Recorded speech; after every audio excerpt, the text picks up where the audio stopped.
20-20 दिन तक, एक महीना तुम वहाँ पे बैठोगे प्रोटेस्ट के अंदर, तो तुम कहाँ से पढ़ोगे, कहाँ से नंबर लेके आओगे? पढ़ना पड़ता है तो विकास होता है। सरकार को क्लेम करना बंद करो, क्योंकि अभी तक 80 साल हो गए, विकास नहीं हो पाया है। तो देखो भैया, 80 साल से तुम लोगों को आरक्षण मिल रहा है और ये सर कह रहे हैं कि आपका विकास नहीं हो पाया है। और इतना कुछ होने के बाद भी, इतना आरक्षण देने के बाद भी अगर तुम लोग विकास नहीं कर पाए हो ना, तो तुम्हारे मम्मी पापा की गलती कि वो तुमको पढ़ा नहीं रहे हैं। सीजीपी के अंदर अगर आप इनिशियल डेज में वहाँ पे जाते हैं ना धरने पे, ना बंदा ना बंदे की जात, सिर्फ वही लोग स्टेज पे खड़े हुए थे। अगर आप गए हो, आप मीडिया से हैं, तो आपने पता नहीं विटनेस करा नहीं करा, वहाँ पे बंदे थे ही नहीं, उनके अपने खुद के बंदे थे। फिर उन्होंने जेएनयू वालों को जाके बिठाया वहाँ पे, लेफ्ट विंग थे वहाँ पे, जितने भी जेएनयू के लेफ्ट विंग थे वो लोग वहाँ पे थे। आरक्षण तो कब आया था? पॉलिटिकल पार्टियां लाई, पॉलिटिकल पार्टी लाई ना, कांग्रेस कौन है? नहीं, लेकिन 80 साल हो गए ना उस बात को, हम ना बढ़े, हमें भी तो बढ़ना है। आपको कौन रोक रहा है ना, आरक्षण रोक रहा है, आरक्षण रोक तो रहा है। अब अगर 90% नंबर लेके भी अगर मेरा एडमिशन नहीं हो रहा है, तो मैं यहाँ पे क्या करूंगी? सीजेपी वाले आपको यहाँ पे नहीं देखे, क्योंकि they are backed by Congress and they are backed by Aam Aadmi party. तो वो आपको इस मुद्दे में बोलते हुए नहीं देखेंगे, क्योंकि वो लोग इस हित में नहीं है। तो वो जो कैटेगरी है ना, जो गालियां देती है, वो अब आपने देखे थे उन बच्चों की उम्र क्या थी? 19-19, 20-20 साल की उम्र थी, वो भी नहीं थी शायद, उससे भी छोटे बच्चे थे, आपने देखी होंगी उनकी शक्लें। तो भाई मैं तो कहती हूँ उसकी अकाउंटेबिलिटी उनके पेरेंट्स को लेनी चाहिए कि आप किस तरीके से बात कर रहे हो। भाई वो प्राइम मिनिस्टर ऑफ इंडिया है, वो बंदा बाहर रिप्रेजेंट करता है हमको। जब हमारे जो पार्टी बीजेपी रूल नहीं कर रही थी, तो हमारी क्या इमेज थी इंडिया से बाहर, सबको पता है। और आज की तारीख में हम लोग कहाँ स्टैंड करते हैं, क्या रिस्पेक्ट हमको मिलती है, वो भी सबको पता है। रिजर्वेशन हटाओ आंदोलन का समर्थन आप करते दिख रही हैं सोशल मीडिया पर, और जंतर मंतर पे भी कल प्रोटेस्ट है, तो क्या कहेंगे, रिजर्वेशन क्यों हटना चाहिए? देखो, रिजर्वेशन इक्वालिटी के लिए हटना चाहिए, क्योंकि इक्वालिटी की हमको बहुत जरूरत है। लेकिन काफी लोग इसके अंदर जात पात को मिक्स कर रहे हैं, मिक्स एंड मर्ज कर रहे हैं। तो ये जात पात का मुद्दा है ही नहीं, ये सिर्फ इतना मुद्दा है कि हमारे देश को अगर आगे बढ़ाना है, जो भी हमारे प्राइम मिनिस्टर बनते हैं, जो भी हमारे देश के नेता होते हैं, उनका मेन काम क्या होता है? देश की तरक्की। देश की तरक्की कैसे होएगी? आप बताओ कैसे होएगी? आरक्षण दे के हो गई ना तरक्की। वो तो भट्टा बैठ चुका है, इसलिए कोई यहाँ पे इलाज ही नहीं करवाता। शोषित वर्ग आगे बढ़ गया है, हम ना बढ़े, हमें भी तो बढ़ना है। आपको कौन रोकता है?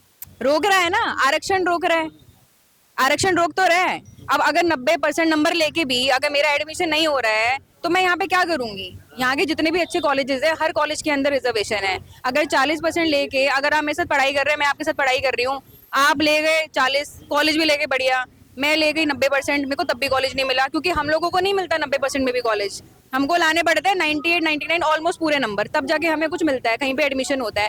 तो यहाँ पे इम्पैक्ट होता है ना, आप सोचिए ना, एक स्टूडेंट भी इम्पैक्ट होता है। जो यहाँ पे सीजेपी वाले बोल रहे थे कि हम स्टूडेंट्स के हित में बात कर रहे हैं, तो ये भी स्टूडेंट्स का तो हित ही है। अगर आरक्षण हटाने में स्टूडेंट का हिट है, तो एबीवीपी वाले, एनएसयू वाले और तमाम पार्टियों की जो स्टूडेंट विंग है, वो क्यों इस पे आंदोलन नहीं करती? सब अपने हिसाब से, अपने कन्वीनियंस के हिसाब से चलते हैं, जिसके ऊपर जो पॉलिटिकल बैकअप होता है उसके हिसाब से वो लोग एक्ट करते हैं। फॉर एग्जांपल, सीजेपी वाले आपको यहाँ पे नहीं देखे, क्योंकि they are backed by Congress and they are backed by Aam Aadmi party. तो वो आपको इस मुद्दे में बोलते हुए नहीं दिखेंगे, क्योंकि वो लोग इस हित में नहीं है। पॉइंट सिर्फ इतना है कि ये पॉलिटिकल पार्टी की बात ही नहीं हो रही है यहाँ पे। जो लोग कास्टिज्म और आप जो पॉलिटिकल पार्टी इन्वॉल्व कर रहे हैं, वो कोई आरक्षण कौन लाया? आरक्षण कौन लाया? आरक्षण तो कब आया था? 80 पॉलिटिकल साल पार्टियां लाई, पॉलिटिकल पार्टी लाई ना, कांग्रेस कौन है? नहीं, लेकिन 80 साल हो गए ना उस बात को, 80 साल हो गए है ना। तो अभी क्या बात करी जा रही है? अभी सिर्फ इतनी बात करी जा रही है कि भाई 10 साल तक के लिए आरक्षण आया था, अब 80 साल हो चुके हैं, जो लोग स्टेबल नहीं थे वो स्टेबल हो चुके हैं। तो अब आप फाइनेंशियल स्ट्रैटेजी बनाइए और उसके हिसाब से आप आरक्षण दीजिए। चंद मुट्ठी भर लोग क्या सरकार पे दबाव बना पाएंगे? सीजेपी का आंदोलन हुआ, लाखों की पब्लिक इकट्ठी हुई दिल्ली में। अब आप रिजर्वेशन हटाओ आंदोलन की बात कर रहे हैं, 40-50 लोग जंतर मंतर पे इकट्ठे होते हैं। नहीं, वो तो कल पता चलेगा ना कितने इकट्ठे होते हैं। मेन जो मुद्दा है वो तो आपको कल पता चलेगा कितने। आप अभी से कैसे क्लेम कर रहे हैं कि 40 लोग इकट्ठे होते हैं? और दूसरा, जो आप सीजेपी की बात कर रहे हैं, सीजेपी के अंदर अगर आप इनिशियल डेज में वहां पे जाते हैं ना धरने पे, ना बंदा ना बंदे की जात, सिर्फ वही लोग स्टेज पे खड़े हुए थे। अगर आप गए हो, आप मीडिया से हैं, तो आपने पता नहीं विटनेस करा नहीं करा, वहां पे बंदे थे ही नहीं, उनके अपने खुद के बंदे थे। फिर उन्होंने जेएनयू वालों को जाके बिठाया वहां पे, लेफ्ट विंग थे वहां पे, जितने भी जेएनयू के लेफ्ट विंग थे वो लोग वहां पे थे। सपोर्ट करने कोई वहां पे नहीं गया था। उन्होंने धीरे धीरे वहां पे सेलिब्रिटीज का फुटफॉल बढ़ाया, जिसकी वजह से रील वायरल हुई कि पूनम पांडे आ रही है, ये आ रहा है, वो आ रहा है, और पॉलिटिशियंस 2-3 वहां पे आए, जिसकी वजह से रील्स वायरल हुई। और जो जितने भी जेंजी थे, खासकर तो रील, पीएम को गाली देने वाली रीलें ज्यादा वायरल हुई हैं। तो आपके आंदोलन में भी ऐसा कुछ होगा क्या? मेरा आंदोलन, मैं वहाँ पे नहीं गई हूँ, ना मैंने ऑर्गेनाइज किया है।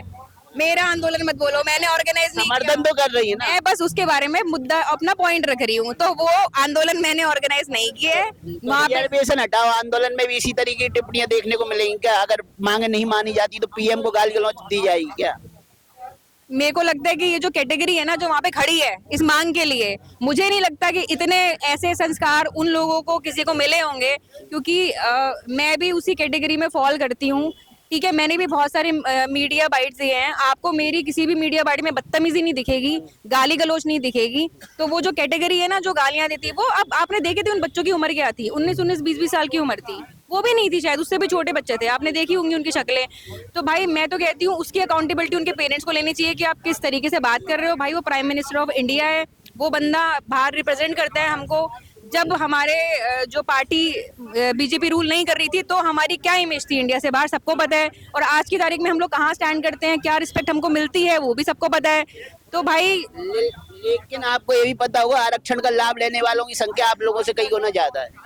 हाँ है, तो क्या करे, बोले ना। कैसे हटेगा आरक्षण? तो बोलना तो चाहिए ना, बोले ना। वो तो अभी और फिर सिर पे चढ़ जाएंगे ना। अभी बोला जा रहा है कि जितने भी कॉर्पोरेट सेक्टर्स हैं, जितने भी प्राइवेट सेक्टर्स है, वो कह रहे हैं उसमें भी आरक्षण बनाएंगे, वहाँ पे आरक्षण नहीं है। और जो एग्जिस्टिंग आरक्षण है उसकी जो परसेंटेज है उसको भी इंक्रीज करने की बात कर रहे हैं। तो भाई कम से कम उससे तो बचें। लेकिन आरक्षण हटने के बाद क्या गारंटी है छोटी जाति के लोग प्रोग्रेस कर जाएंगे, फिर वो उसी नीचे चले जाएंगे, फिर से उनका शोषण होने लगेगा गांव देहातों में।